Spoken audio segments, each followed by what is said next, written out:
Ladies and gentlemen, welcome back to another episode of Backcourt Press NBA Talk. I am your co-host, Hunter Menick, here with my co-host, Zach Vinci. Say hello. What's up, everyone? He is back in his dorm room, as am I right now. My roommate's actually here. Sam, do you want to say hi real quick? What's up, guys? Just another day of NBA Talk. This past week's been pretty fun. The MVP race is looking even more crazier than it ever has before, with players, like Luka, Damian Lillard making a push for it. But we'll get into that in a little bit. And they did just announce the All-Star game is going to officially happen. Even though with all the backlash from the players and everything, it is still going to go on. And hopefully we'll get a dunk contest and three-point contest as well.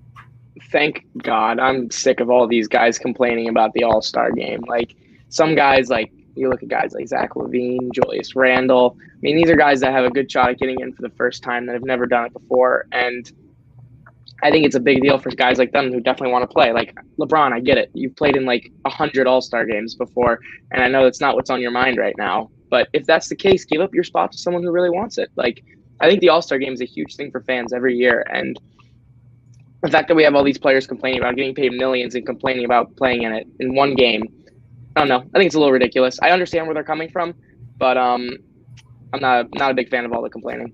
It's also just another game. They're getting tested the same way. It's just playing with the top players in the NBA. It's a game that if you're not an NBA fan, some people will watch it.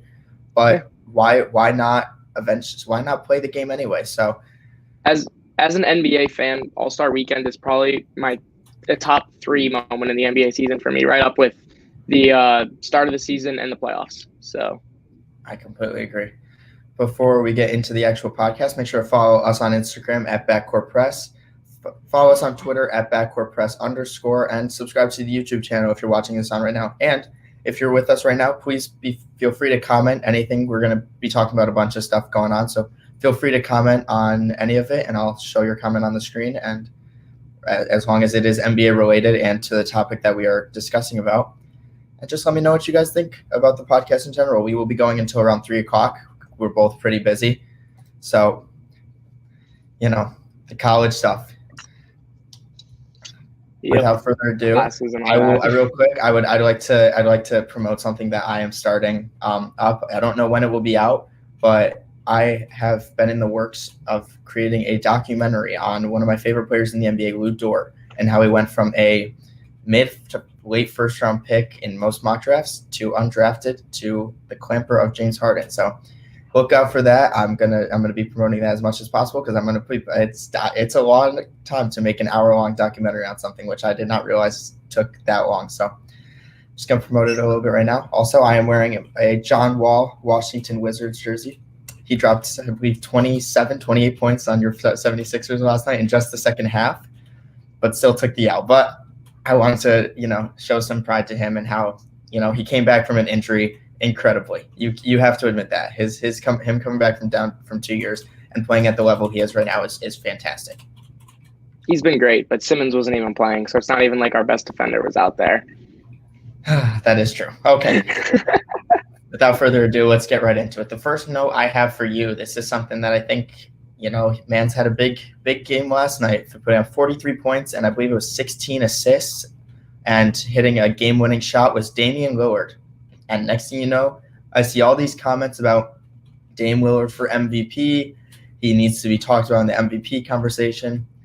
So in your opinion, Zach, is Damian Lillard top 5 in MVP voting? Yes. I think that's going to surprise a lot of people because I've been anti-Dame Lillard for a while now. Not anti-Dame Lillard, but I haven't been the biggest Dame fan. I think it's always ridiculous how he's compared to Curry and everything, and I don't think he's had the level of success that people hype him up for.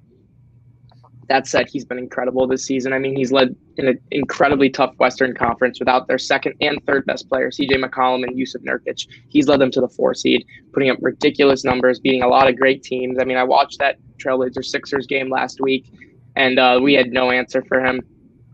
I think right now he's definitely top 5. I don't think he's top 3 though. I don't think right now at this moment you can put him ahead of Joel Embiid or even guys like Nikola Jokic and I guess Steph Curry too. LeBron. I gotta see what the Lakers do without AD for me to put LeBron up there, because if they can continue winning, then definitely. But they've had a ridiculously easy schedule, and this Lakers team has not looked good without AD on the floor. They've been winning games, but they've been a lot of close, and they've been a lot of sloppy wins. So we'll have to see when they start getting more competitive games. But for now, I think Dame's definitely in my top 5 with the numbers he's been putting up and the wins they've been getting. I mean, right now you could argue they're a top 5 team in the league, and then once they get CJ and Yusuf back, that's going to be a dangerous squad. I agree. I think I just have him slipping outside my top 5 as of right now, but that's no discredit to him and more credit to the people that I have ahead of him. I'd probably put the 2 centers along with you. We talk about, is Dame or Luka going to be the all-star starter next to Curry because of how incredible Curry's been, and that just shows how just dominant he's leading that Warriors team. So I'm going to put Curry probably ahead of him. I think right now, if we're going to start talk statistics and record-wise, I'm going to put LeBron and possibly Kawhi over him as well. Even though Kawhi's missed some time, depending on what he does when he comes back, I'd probably still have him in that race. And we're not going to forget about Kevin Durant, who started off the season incredible, just playing at some of the best play of his career. But no discredit to Damian Lillard. He's been fantastic, and I'm a big Damian Lillard hater just because I hate how much he gets put above Steph Curry for some reason, which to me just makes no sense. But this season, he has been the second best point guard in the NBA, undoubtedly, in my opinion. Him and Luka are right there, and then Kyrie's right behind them. But yeah, I hated saying that. I know you mentioned the Dame and Luka for the second All-Star spot. You said it's close. I don't think it's close. At this point, I think Dame has that pretty locked up. Luka has been putting up pretty ridiculous numbers, and I know he's been putting that Dallas team on his back. But, I mean, they're still not a playoff team. And they have just as many weapons to me as the CJ and Nurkic-less Trailblazers. And Dame has carried that team to a top four seed in the West, while Luka is on the outside looking in. I know they've both been great, but especially I think Luka's defense has been really bad this year, and I think that's been a huge part of why the Mavericks are struggling. So in my book, I don't even think it's close right now. I think you got to put Curry and Dame as the top 2 in the West. That's fair. I've seen a lot of people making the argument that the All-Star game, this is very true, is not, they don't look at all about team records or anything like that. They just primarily look at that. If you really like, for the All-Star, for like all NBA players and MVP race, you obviously have to look at team winning. I feel like for the All-Star game, especially for starters, I mean, we saw Trae Young be a starter last year after that Atlanta Hawks team was pretty bad, and Luka's putting up 29, 9, and 9 this season. So I think for the All-Star game, it's a lot closer than people think. But for the MVP race and award races, I'm going to put Dame ahead of Luka. I think if that was the case, Bradley Beal makes the All-Star game last year. Man was averaging 30 points per game. They were just a bottom 5 team in the league, and that's the only thing that was stopping him from making it. And I think you compared it to Trae Young, but Trae Young wasn't – I mean, I guess you could compare it to Luka, but Trae Young, this was his first All-Star appearance. This was like his coming out party where he finally made the jump to be an All-Star. So a lot of people were hyped to see him start, where Luka's already been in the All-Star game now. So I don't think it's quite as exciting as it was for Trae Young last year.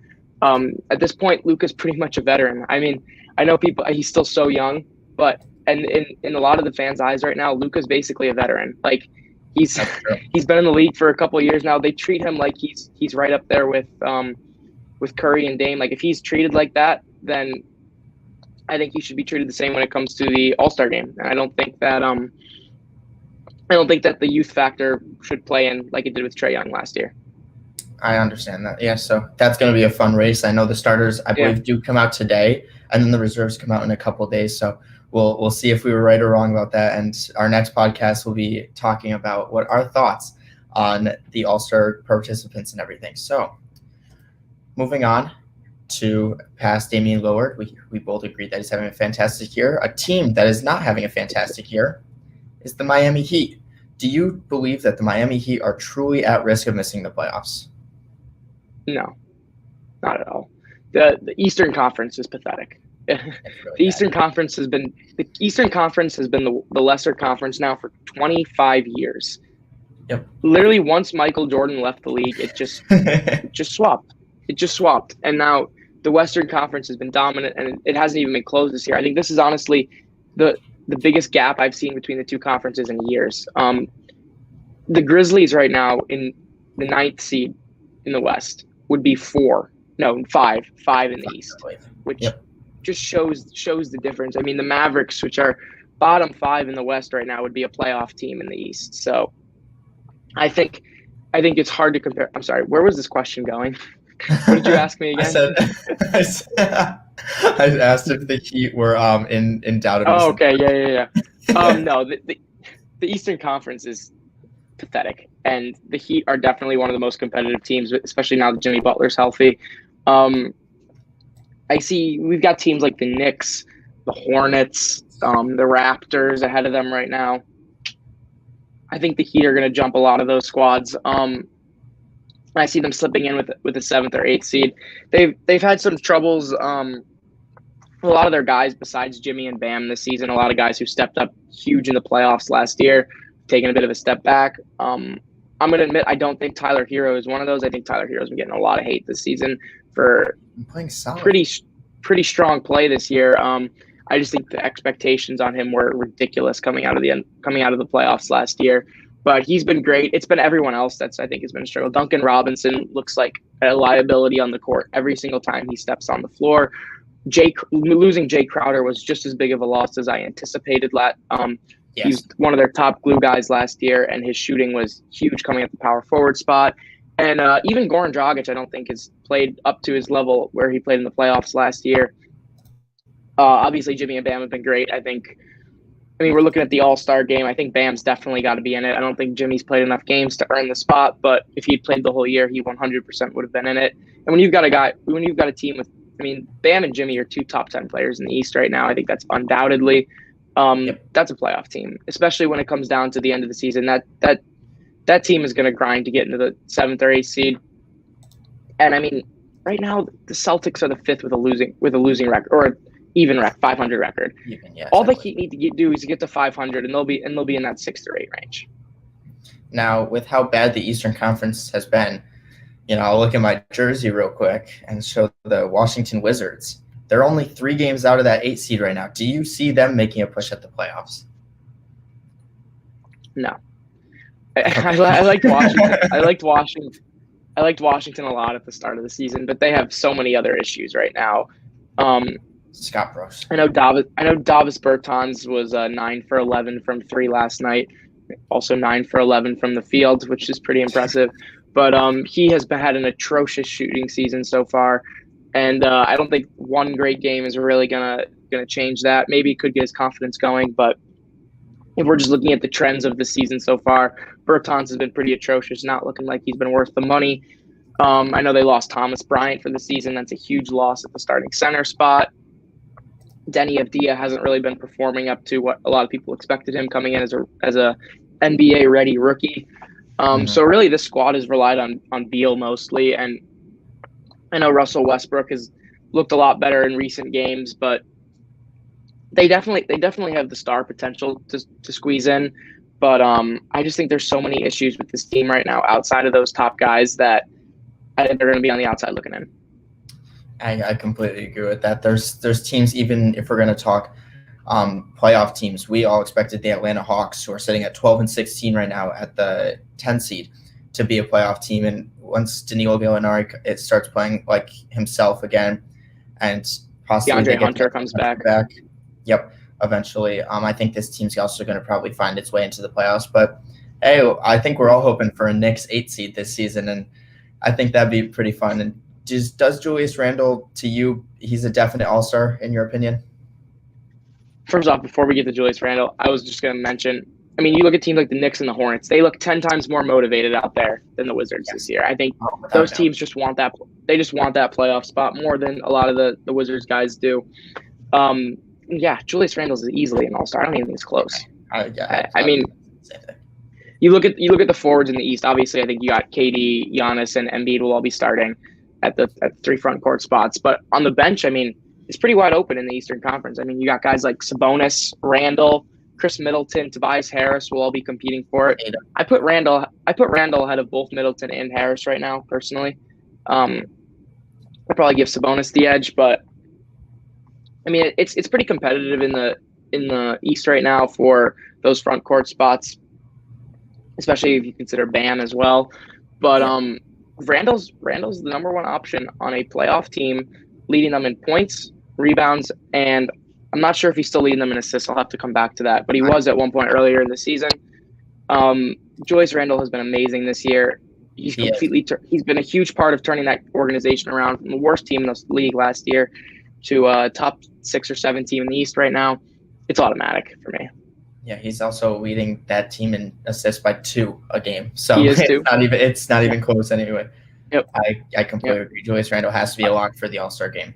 I'm pretty sure the only other guy leading their team in all 3 of those stats is Luka Doncic. Mm-hmm. I might be off on that, but I'm pretty sure that we're talking about him being an All-Star starter over Damian Lillard. Yes. So I think that should tell you something. If Julius Randle doesn't make the All-Star game, it should be completely invalidated. I don't think the voting process works if he doesn't make it. I can completely agree with that. Now, I have another question for you about the All-Star game. I'm going to kind of shift. I'm going to go back to the Wizards a little bit, but I have a question that I was excited to ask you before, and I'm going to do it right now. So the Cleveland Cavaliers are sitting at 10-19 and second to last in the Eastern Conference right now. Yes. If Darius Garland came out and up to the All-Star game and averaged 19 points, 9.5 rebounds, and 9.5 assists, would you consider him an All-Star? Averaging near triple-double as one of the worst on one of the worst teams in the NBA. So this is just a hypothetical. Yeah, hypothetically. If he was averaging 19, 9.5, and 9.5, would you consider him to be an All-Star? I mean, look, considering the guards in the East, which is probably the weakest position to be an All-Star, and I think there's definitely a good shot for him to be in it. I mean, I know in the East you got the 2 Brooklyn guards, you got Beal and you got Jaylen Brown, and after that it is wide open. A lot of people talking Zach LaVine. I think that's a good option, but normally only about 5 or 6 make it. So that's 5 right there. I'd probably put. I mean, hypothetically, I'd probably put him in as an injury reserve or put him in as the last one. The only reason I say that is because I haven't seen Russell Westbrook's name being talked about at all when it talks to the All-Star game. And those are the numbers he is averaging, is 19, also 9.5, and 9.5. And the Wizards are now better than the Cavs, which I guess doesn't matter because Garland's not even in the running. But that's the only reason why I say that. I think it's interesting. There's a lot more to the game than that too, though. I mean, Westbrook's efficiency has been ridiculously awful this year. And you take into consideration every year the committee always likes to get a wide breadth of teams involved, and the Wizards are already represented by Bradley Beal. So there's 0% chance that they'll add a second Wizards guy in. I mean, normally when you get teams that have 2 All-Stars, they're top 5, 6 teams in the league, something like that. Like Brooklyn Nets this season. They're not going to give 2 All-Star spots to a team that's a bottom 5 team in the league. I agree. So you don't think Westbrook will get the nod? Maybe as an injured reserve type player, but I don't even think he's close. I think there's a bunch of. I'd take Malcolm Brogdon over him right now from Indiana. Zach LaVine. As another one, Zach LaVine, I think is not even close. I'm taking over. Hell, I'm taking Ben Simmons over him. I don't even think that's close. True. I think Ben Simmons has had much more of an impact on a winning team than Westbrook has had on a losing team. So that's actually, I think Simmons won't make it this year, but I think he's a lot closer than other people have him right now. Interesting. So that's it's weird to look at it when you look at it from a different player's perspective, kind of stuff. Yeah. The next question I have for you is: there is a player by the name of Zion Williamson who is having a ridiculous season. He is he's leading that Pelicans team in points with 25 points per game, 7 rebounds, 1 block, 1 steal, and 3 assists on incredible efficiency. Yeah. Just want to ask, what are your thoughts on Zion Williamson this year? What do you think do you think he's really living up to the hype that came that he brought out of high school? Yes, not even close. I mean, this guy is exceeding expectations, if that. It's only his second year, and he's arguably a top 3 to 4 power forward in the league already. I mean, you got Giannis and AD ahead of him, but name me another one. Yeah, take him over Sabonis? Easily. I love Sabonis, but I mean, Zion, not only is he doing what he's doing right now, but the potential, I mean, he could get even better. You have no idea what the ceiling is for Zion. He's been so good this year. The fact that I've not been seeing him on some all-star ballots is a little frustrating because I think he should be a lock for the bench. He should be a complete lock for the bench. I mean, I'm taking him over a guy like Anthony Davis right now, who's missed a decent portion of the season and has not been playing up to his usual standards. Well, you got Zion over here carrying his team. No other Pelicans players I don't think are going to make it. Sorry, Brandon Ingram. But I think he should represent New Orleans 100%. I completely agree. I think his play this season, I saw a game where he shot. When I watch Pelicans games, all I'm saying to Zion is every time he touches the ball, I don't get why he doesn't just shoot it, because he's going to get to the rim. His offensive skill set is arguably better than Giannis's, and they're both kind of similar players if you really look at their play styles. But the dominance that he can do in the post, I still have not seen from from a two-time MVP in Giannis, and I just love the way he plays the game. I saw a game where Zion shot 11 for 11 from the field in the first half, and then came out in the second half and shot, I think it was 3 for 5, or didn't even shoot 3 shots in the second half. And I'm like, was that the game where he was 14 for 15, I think? Yes. From the field? And he shot like 11 for 11 in the first. I'm over here like, why are you not shooting the ball more? Every time the ball gets in his hands in the post, he has a mismatch. I don't care who's guarding him. To me, it's a mismatch. So if I'm Sam Van Gundy, honestly, I'm spreading the floor, putting Zion down low, and obviously Steven Adams is there to clean up a miss, but he rarely misses. From what I've seen, I've only seen one guy in this entire league right now that's been able to slow down Zion. And I guess it's a little biased because I haven't watched the Pelicans every game. I've watched probably about 4 or 5. But the one guy I've been able to lock him down is Miles Turner, who's arguably the defensive player of the year right now. So, I mean, if that shows you, it's right there.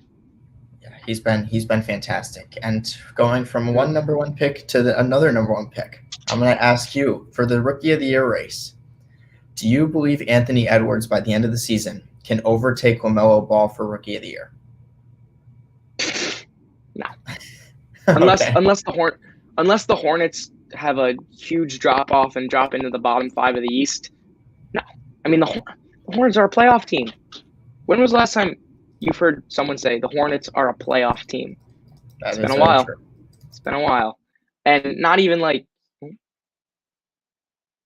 I just lost Hunter. I don't know where he went. Hold on a second.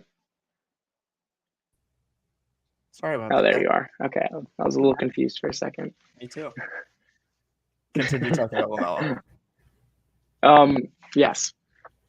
The Hornets are top. I think they're number 7 in the East right now, but they might be 6. The Hornets are. 15.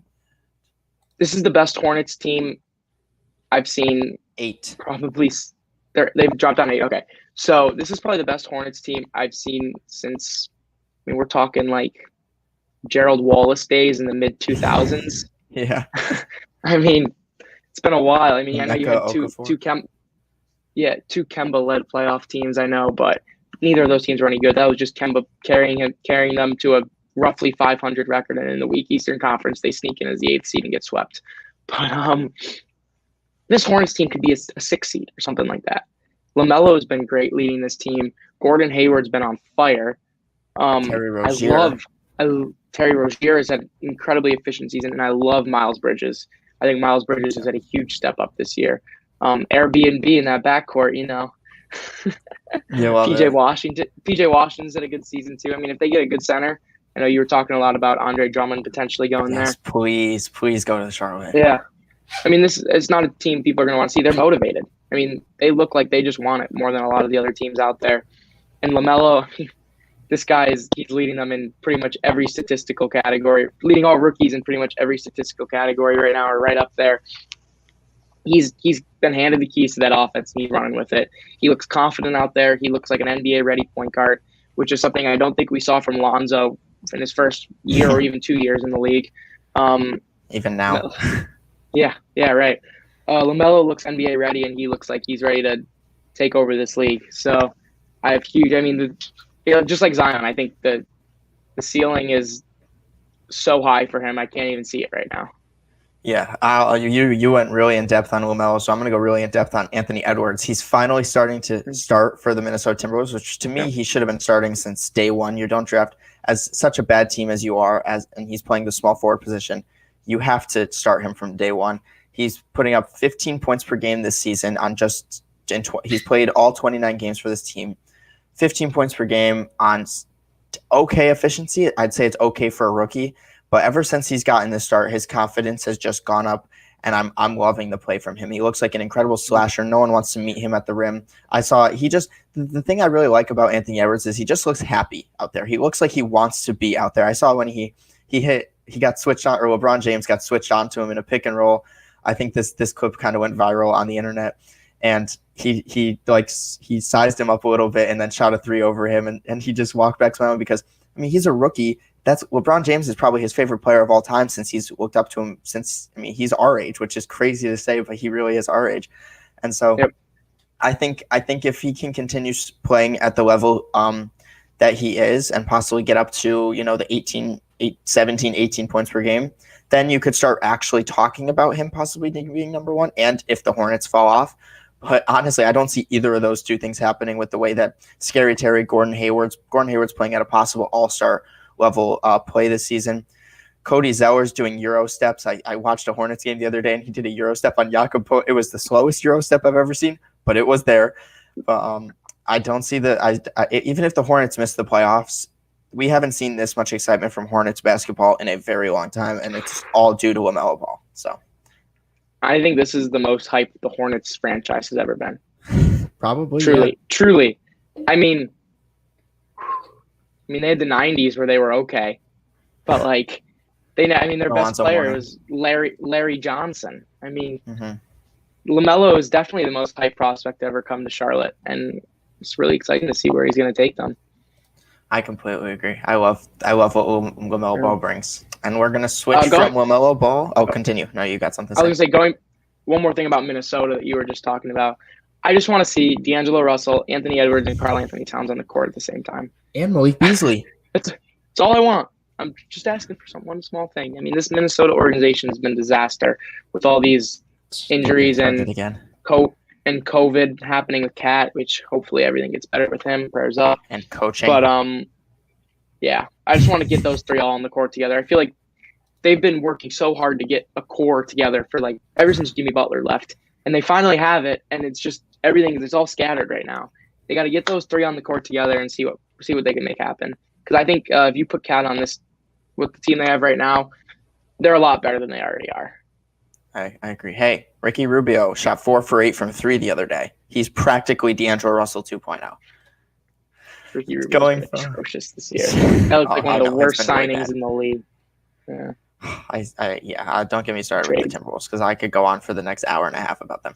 Moving from LaMelo Ball to his brother Lonzo Ball. Lonzo's been in a lot of trade rumors. We talked about him in a couple podcasts ago because we were saying whether or not Lonzo Ball should get traded or Eric Bledsoe should get traded. Well, Eric Bledsoe the other game just shot 1 for 9 from 3, and then also 1 for 9 from the field.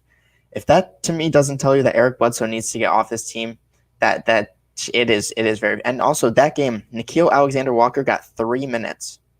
3 minutes. Do you have any thoughts on this on the Pelicans backcourt? I feel like we've talked at length. Yeah. I feel like we've talked at length about this, and both of our feelings are pretty clear. If I'm Lonzo, I'm getting out of New Orleans. Honestly, I think at this point, I don't think that's where his future is. I know a lot of people thought that him and Zion would be a great duo, but at this point, I don't even see the chemistry between them as much as I saw last year with Lonzo running shooting guard now. I don't know. It's not a fit. It hasn't been a fit ever since they brought Bledsoe in.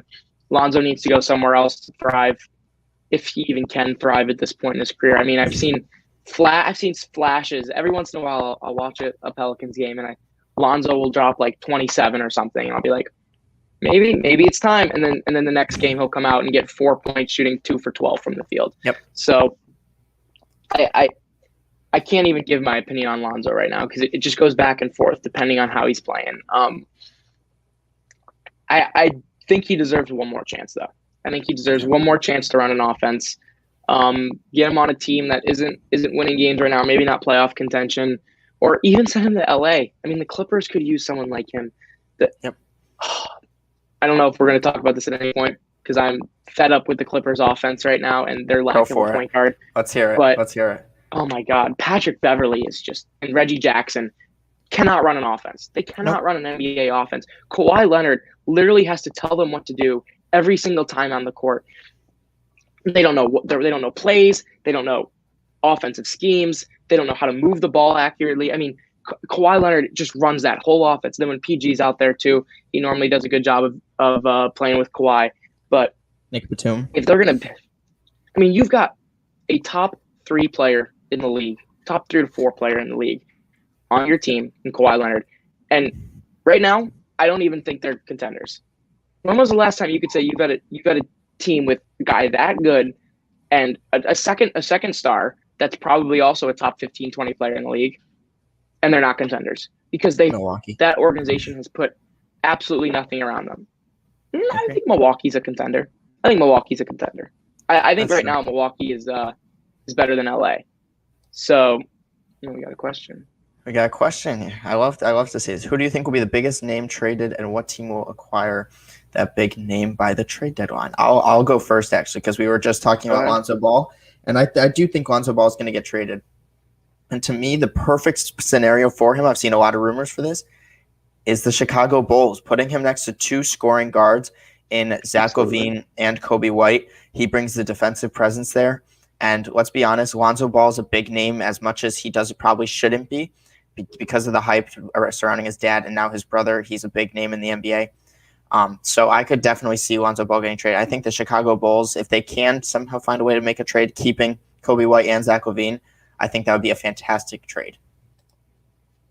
Any thoughts for you? Yeah, absolutely. I'm going to say, I think this is going to be the biggest name that we see dealt is going to be Andre Drummond. I know it's pretty much a foregone conclusion that he won't be in Cleveland by the trade deadline, but it's the speculation on where he's going to go. That's the big question right now, and I honestly don't know. I feel like there's at least 8 or 9 teams in the market for him right now. I think there's a lot of teams that could benefit huge from his addition. I know one of them is obviously the Brooklyn Nets would go from already being arguably the top team in the East to just another piece in the puzzle to beating LA. Another team that I think could really benefit from the acquiring of Andre Drummond is the Celtics. The Celtics are at 500 right now. Without a doubt. They are nowhere near the team they should be. Kemba Walker has been atrocious this year. Jason Tatum is not even shooting up to what he's supposed to be shooting, especially the last couple of weeks. And as always, the Celtics have no answer for Joel Embiid. They have no answer for Bam Adebayo. I don't think they have an answer for Giannis Antetokounmpo.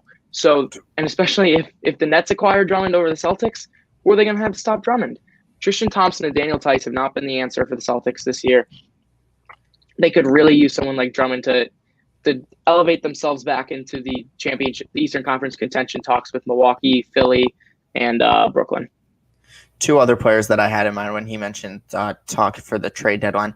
I could see possibly a Victor Oladipo move happening to a contender. I know he just did get traded to the Rockets, so I believe they'd have to wait until a day or 2 before the trade deadline to move him again.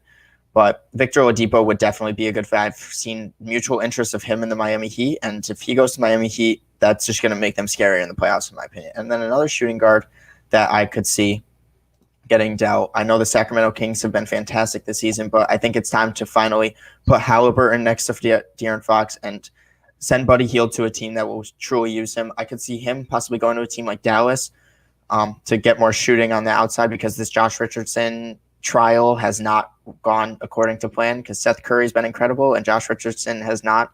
So I could see Dallas adding another shooter in Buddy Hield, or even my Golden State Warriors. I'd love to see Buddy Hield go to that team, and more shooting around Steph Curry, it'll never hurt. So you got any other names you want to mention real quick? I mean, I've been waiting for Buddy to get traded for 2 years now, and it hasn't happened. So I'm done holding out hope. I mean, I've been wanting him to get out of Sacramento forever. At this point, I just want De'Aaron Fox to get out of Sacramento because I think De'Aaron Fox's potential is just getting completely wasted. While we're on that, can we talk about De'Aaron Fox for a second? Because go for it.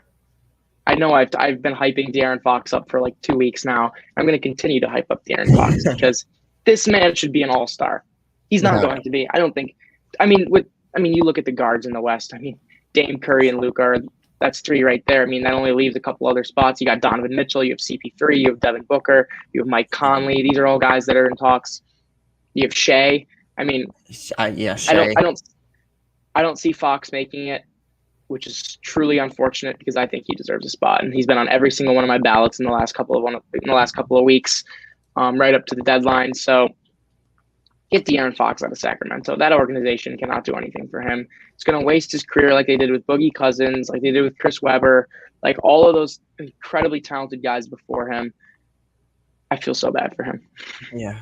Keeping on the Sacramento talk, I keep thinking of players that could get traded by the deadline, and I could definitely see Hassan Whiteside. I believe he just had a really big game the other day, which was like the first time he's played valuable minutes for the Sacramento Kings team. I will never understand why they signed him, just not to play him. It was very confusing to me.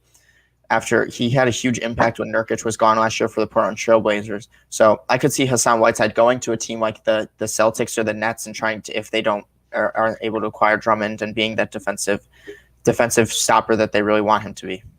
So yeah, and another guy on the Kings that I've seen in the trade rumors is Nemanja Bjelica, another perimeter shooter, stretch 4 for teams. I've honestly seen him in trade talks with Philly, which I would not be a huge fan of because we signed him a couple of years ago and then he opted out of coming to Philly and went overseas instead. So if he doesn't want to be in Philly, don't trade for him. But yeah, I could see him on the way out too. I agree. The whole Sacramento Kings team, I could see so many of these players just getting traded by the trade deadline. And if they build around Fox and Halliburton and possibly try to continue playing Marvin Bagley and hoping that he could get to a 17-8 guy eventually, even though I don't see it happening, might as well give it a shot. You got nothing to lose anymore. I think I said this last week too, but Marvin Bagley is going to go down as one of the biggest busts at the number 2 spot of all time, especially when you consider that Luka Doncic was taken 1 pick after him. And Trae Young was taken 2 picks after him. So I'm not going to disagree with that. So we were talking about Lonzo Ball getting traded to the Bulls. So I'm going to mention a Bulls player real quick. Who do you believe is more likely to get snubbed from the All-Star game in the East?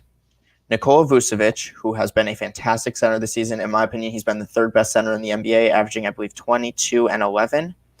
Or Chicago Bulls only, Zach LaVine, averaging upwards of 30 and carrying this team to a 9 seed as we speak, sitting at 12 and 15. First of all, I'm going to disagree with you putting Vucevic 3rd in centers. I think I'm taking Gobert and Bam right now over him.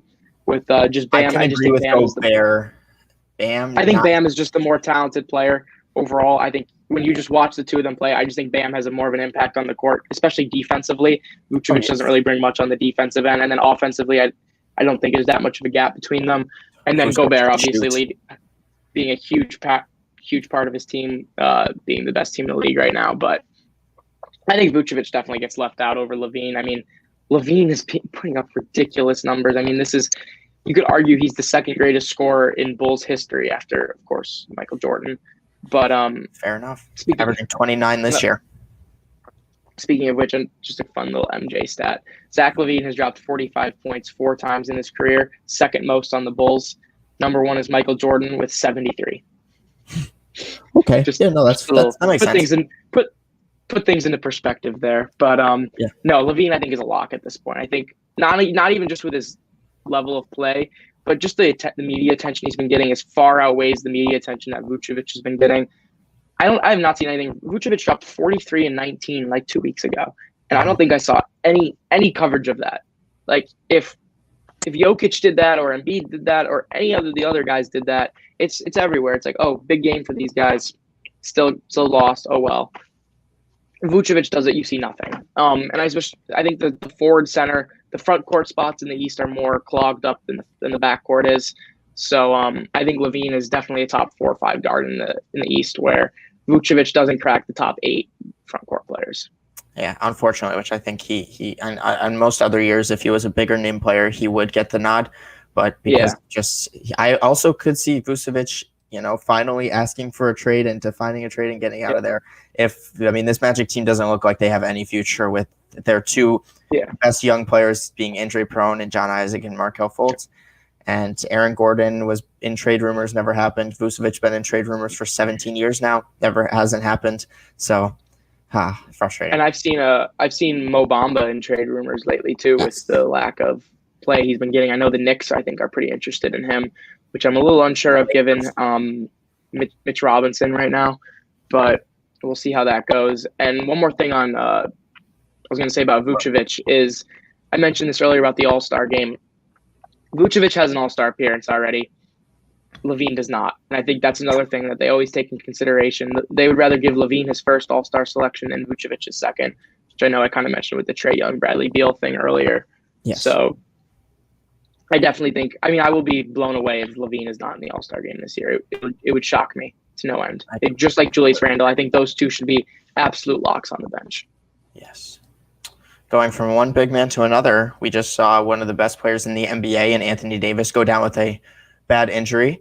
And so I want to hear your thoughts on something I know we've talked about together. What's going to happen to the Lakers now if Anthony Davis is out until possibly playoff time? Do you see them still winning? Do you see the West just being a better conference and more competitive? Or do you see LeBron winning games for this team? Because Anthony Davis is, he was ranked as the second best player in the season this year by ESPN. So if we're going to go off that, the second best player in the NBA is out for a little bit. So what are your thoughts on that?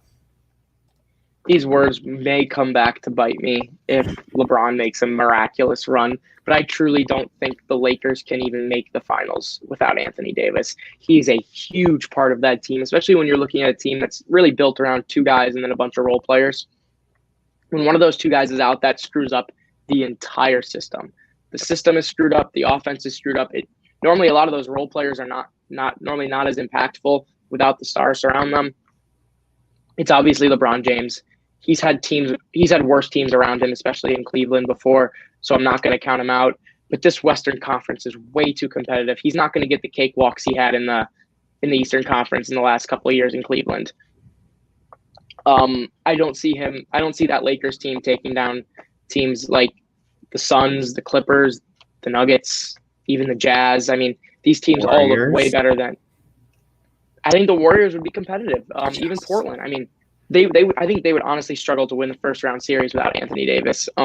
Hopefully we don't have to worry about that. I know it always is unfortunate to have injuries hinder a team, especially in the playoffs, because that could have a huge impact on who wins the championship. But I think it would also make the Western Conference a lot more competitive if Anthony Davis was out, because as it is right now with the way the Lakers are currently constructed, I don't see anyone beating them in a 7-game series out in the West. I think the only team that could is Brooklyn out east. So we see Anthony Davis go down, and he's obviously not, if he's not healthy for the playoffs, I think you got a really, really competitive road to the championship in the Western Conference that I would be really excited to watch. Yeah. So I don't think on the defensive side of the ball for the Lakers, they're going to be relying a lot more on guys like Montrezl Harrell and Marc Gasol and Markieff Morris, and that is nowhere near the defensive production that Anthony Davis brings. And so I'm interested to see how their lineups are if LeBron's going to have to play more down low defense for a little bit, because that could we could see a Michael Jordan run from him. I know you were talking to me about the other day how Jordan's last championship run was without Scottie Pippen. So if LeBron can do without Anthony Davis, yes, he had Scottie back for the playoffs, but It was the regular season he played most of it without Scottie, and then you had the whole Rodman thing in Vegas too. Jordan was kind of just balling for that team while everyone else was doing their own thing. I feel like that's going to be LeBron this year. If while Anthony Davis is injured, LeBron's got to carry that squad. But no excuses. So I really want to see how this plays out, because I think this is really interesting in terms of not just who ends up winning the championship this season, but it'll have a huge impact on LeBron's legacy too. If Anthony Davis, especially if he misses the playoffs this year. I completely agree. So a player that we talked about earlier and a player that the Lakers are probably going to look to acquire is Andre Drummond, looking to get bought out by the Cavaliers or traded.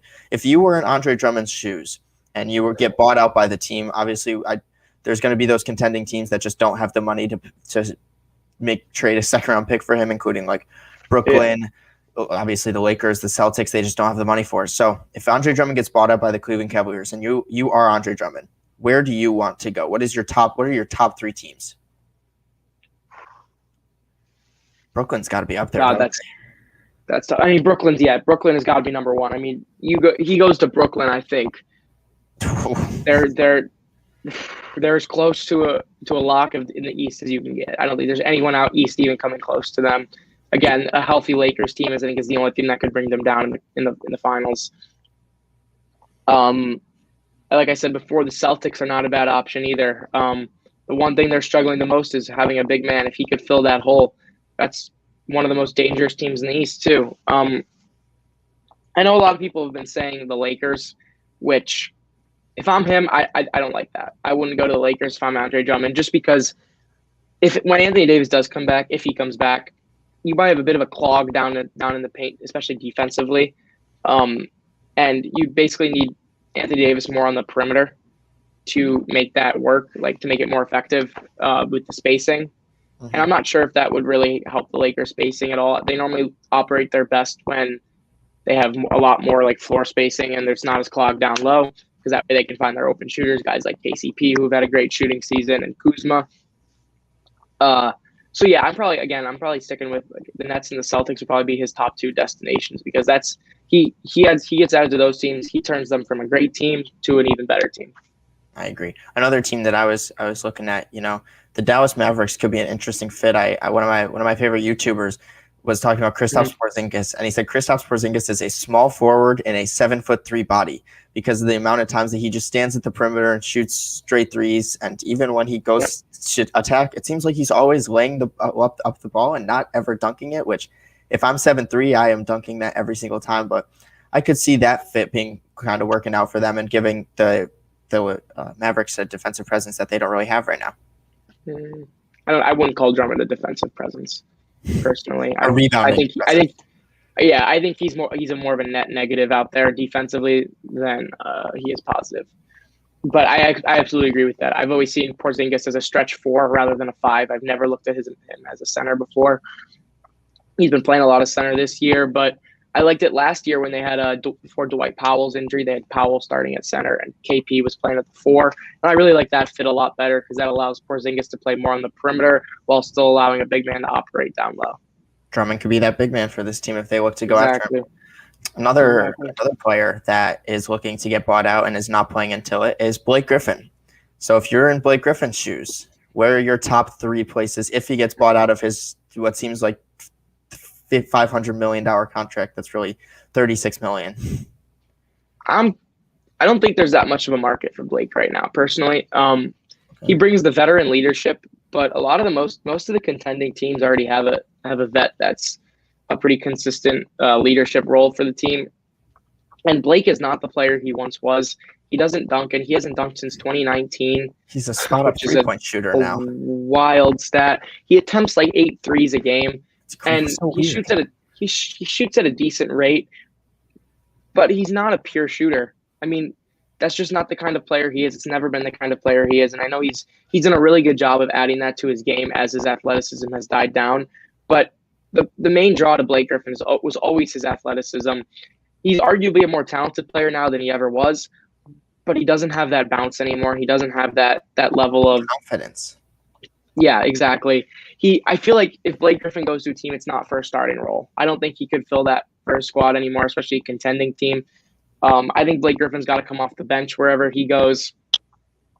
I'm honestly curious, because I really don't have any teams in mind for where he could go. What are you thinking?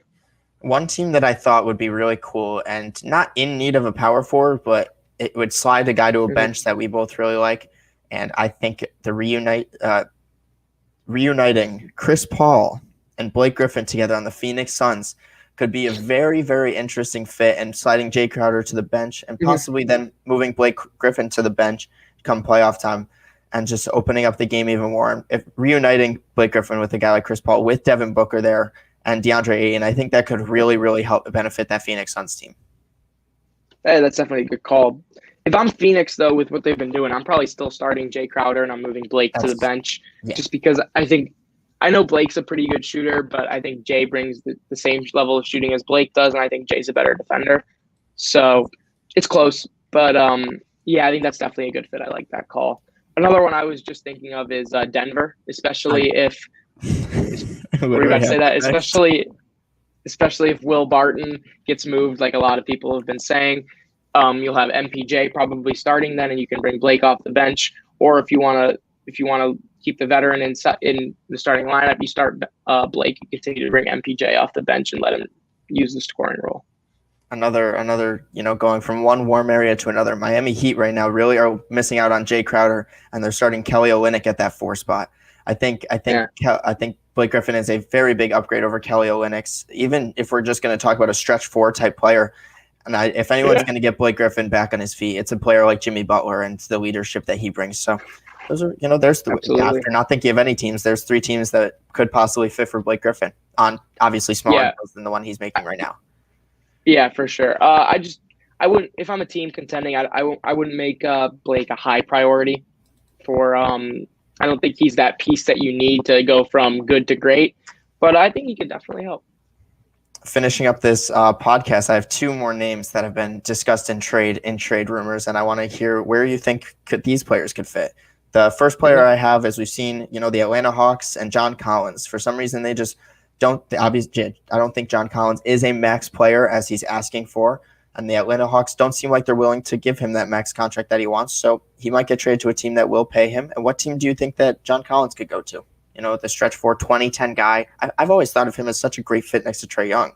Maybe that's just me, but it's hard because John Collins is more of a conventional power forward than the modern power forward. I know he can stretch the floor a little bit, but not quite to the extent that a lot of today's fours can. He's a great presence on the inside too for a power forward. I'm with you. I've always seen him as Atlanta being his home, so it's hard to kind of see him around in different uniforms. But one team that I like that we've talked about earlier today is I like him in Portland. I like him in Portland a lot because I think him and Nurkic could work. They have really different styles of play down low, so I think they could fit really well. And I know it would give them rebounding has been one of the Trailblazers' biggest problems this year, and I think it could give them another great rebounder to go with it. Especially if you get a healthy Dame and CJ on the outside, that could be a really scary team. I agree. Another team, if they're gonna go younger, I was looking at like the Washington Wizards. Possibly, they really need that inside presence, and they paid Davis Bertans $20 million a year. I don't think he's been living up to that at all. So if I'm the Washington Wizards, and you really do think that now is the time to make a playoff push, I could see him fitting well with Russell Westbrook and Bradley Beal.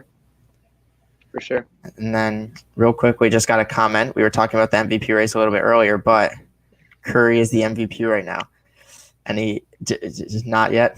He's close. He's really close. I mean, he's in my top 3. He's been ridiculous this year. You look at his numbers compared to 2015, 2016.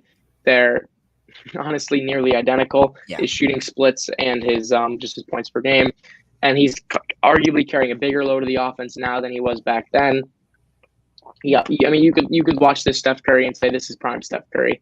You could say this is the best he's been in his entire career, and I wouldn't argue with that. I'd say that could be a pretty good take. The thing is, they're 8th in the Western Conference right now, which I know everyone brings up the whole record thing. That makes it a little bit tougher, I think, for a guy that low. Like we said, I think I said a couple weeks ago, Russell Westbrook was the lowest ever win MVP as a 6th seed in the Western Conference. But I mean, if the Warriors have a winning record and they're still down there, normally the teams lower in the West are not as good as this current Golden State Warriors team is right now, just because of how tough the Western Conference is. And everyone putting Jokic in the MVP conversation while the Nuggets are the 7th seed, while everyone's ignoring. They actually just flipped last night. They just flipped last night? Okay, yeah. So don't put Jokic that high if you don't think Curry should be that high, because I think Curry is putting up just as unbelievable performances as Jokic is this year. As for number 1, I'm still going Joel Embiid, just because best team in the East, best player on that team, clear best player on that team. He's been putting up crazy numbers, and then you can obviously see the impact of that team when he's not on the floor. Can't win a game without him. So, yep, I completely agree. The last player I want to talk about, we just talked about Steph Curry, who seems as though he's going to be a Warrior for life. And another player that's looked at as a Raptor for life, even though he didn't begin his career there, is Kyle Lowry. I've seen him in a lot of different trade rumors, even though, maybe him and DeMar DeRozan teaming up. I've seen some of that kind of stuff. But where do you think Kyle Lowry's best fits are? Los Angeles, the Clippers, please. I know I talked about this a little bit earlier. The Clippers need a point guard so badly. This team is nowhere near a championship contender if they don't have somebody who can run the offense. I love Kawhi Leonard to death, but that's not his job. He shouldn't be having to run the point. The fact that he's had to multiple times this year, it's not a good fit for him. He plays much better off the ball as a scorer role offensively. Bring that reunification, him and Lowry, I think that could be huge. Him, Lowry, and Ibaka with PG out there, I mean, you're basically getting that 2019 Raptors squad back together. Just got to trade for Spicy P. I've always loved that. I've always loved that Raptors team. I think they're one of the most underrated championship teams of all time. And I don't think they get their due respect. And I think I would love to see those 3 try to run it back in LA. Yeah, another team I've seen in recent rumors for Kyle Lowry has been the Miami Heat. They've been starting Kendrick Nunn at the point guard position, and we both have our opinions on Kendrick Nunn. He's just not horrible. Yeah, he's not a good player, and I think the defensive presence at the guard spot, because Jimmy seems to guard every team's best player, and then second best, it's kind of up for debate because they got Bam. Andre Iguodala is playing extremely valuable minutes, and he's just not at all the player that he once was. So I could definitely see Kyle Lowry possibly getting moved there if they can make the money work. Absolutely. I can see that too. It'll be interesting to see what they do with Dragic then, though. If they continue to bring him off the bench or come playoff time, if they do make the playoffs. Dragic was fantastic as the starting point guard in the playoffs last year, so it'll be interesting to see what they do with him. They give him less minutes or so. Another team was the Dallas Mavericks. I feel like in every trade rumor we've talked about the Heat and the Mavericks, two teams we expected to be super good, and they've been struggling. Because I think Luka Doncic moving to the 2 and Kyle Lowry playing an off-ball role, I could say possibly Kyle Lowry's been a better defender this year than Josh Richardson has, and he's always way more productive offensively. So, though Kyle Lowry wouldn't be the main ball handler on that team, I could see just his presence for that Mavericks team possibly uplifting them into the playoffs. I guess I could see that. A veteran like Lowry always brings a positive presence on the team, so I guess that makes sense. Although I'm not fond of moving Luka from point guard to another position. I think he operates best when he's on the ball. That's fair. I agree with that. Hey, we just saw Kyrie say he's the starting shooting guard of the Brooklyn Nets because when James Harden came in, right. And we never saw Kyrie as a starting shooting guard, and next thing you know, James Harden's averaging 11 assists. So Kyrie Irving's the best shooting guard in the NBA. Ooh, it's a hot take. The shouldn't be really not a hot take. Yeah, shouldn't be. If I think about it, that's a good point. And then James Harden. I was gonna say you could argue James Harden is not a top 3 point guard then. That's actually crazy to think about. That's a topic for another time. As a Sixers fan, you got the thing right next to you showing it off. My last question for you is I've seen a lot of Kemba Walker trade rumors to the Philadelphia 76ers, and I want to hear your thoughts about that. No, Kemba Walker is washed. I'm sorry. I've watched Kemba Walker enough this season. No, Kemba Walker is not the same player he was in Charlotte. Michael Jordan finessed them by getting Terry Rozier at this point. I don't want anything to do with Kemba Walker. He's awful defensively. He can't shoot the ball this year. I just think he's such a negative for whatever team he's playing for. Ben Simmons. We have Ben Simmons. And we have Seth Curry, which is like the best backcourt in the league right now. So I'm fine with it. Ooh. Hey, Curry and Wiggins have been amazing. Hey. No, low-key, Conley and Mitchell. Conley and D. Mitch. I got to give it to them right now. That's probably the best backcourt in the league right now. And then CP3 Booker's right up there, but I'm taking Conley. Oh, well, Kyrie and Harden.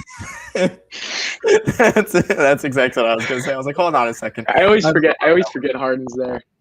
Yeah, honestly, I'll watch the Brooklyn Nets play like the other night when they didn't even have Kyrie or KD, and I'm like, wait, hold on. Did James Harden just go to the Houston Rockets again? Because he looked like Houston Rockets. James Harden put up 38, 7, and 11. Fantastic game. One last question for you this time. Nets Lakers tonight. Lakers without AD. Nets without Durant. Who you got? I'm gonna take the Lakers. I think LeBron. The only reason I say it's gonna be a very close game, no matter what. I think LeBron is going to show. These are the kind of games without Anthony Davis. I feel like a game against a lower tier team that's not on national television, he's not going to care that much about. In a game like this, in his first game without Anthony Davis, really, especially against this Brooklyn Nets team and against Kyrie Irving, I could definitely see the Lakers putting up the fit white fight. It's going to be probably like an overtime game. It's going to be so close. But I'm going to give the edge to LeBron. I was telling Bobby earlier, who on Brooklyn is going to guard LeBron without Durant? No one. Joe Harris, Harden, Jeff Green. I'm sorry. I'm going with LeBron on this one. I'm also going to take Montrezl Harrell over DeAndre Jordan, even though I don't like Montrezl Harrell. It's just the way that DeAndre Jordan's been playing. He has not been playing that great this season. I'll take the interior offense of the Lakers over that, but that's going to be a fun game because James Harden. I don't know who's going to guard James Harden and Kyrie. If you really think about it, Schroeder. Caruso. Yeah, Taylor Horton Tucker and Wesley Matthews are going to be with the defensive presence on Kyrie, and Kyrie's going to want to prove something. So look out for that game tonight. I believe it's at 10 o'clock tonight on TNT. So there you go. Yeah. That'll wrap it up for this day's podcast. It is exactly an hour. Great timing. Thank you to I-95 radio station for having us, as always. And catch us next time. I've been posting pretty much daily YouTube videos on just my reactions of the games the night before. This kind of replaced it because now I have to meet with one of my professors in an hour and a half to discuss an essay. So fun stuff. Have fun. Hey, I have to do a worksheet in 15 minutes before my next class. So that's beautiful to hear.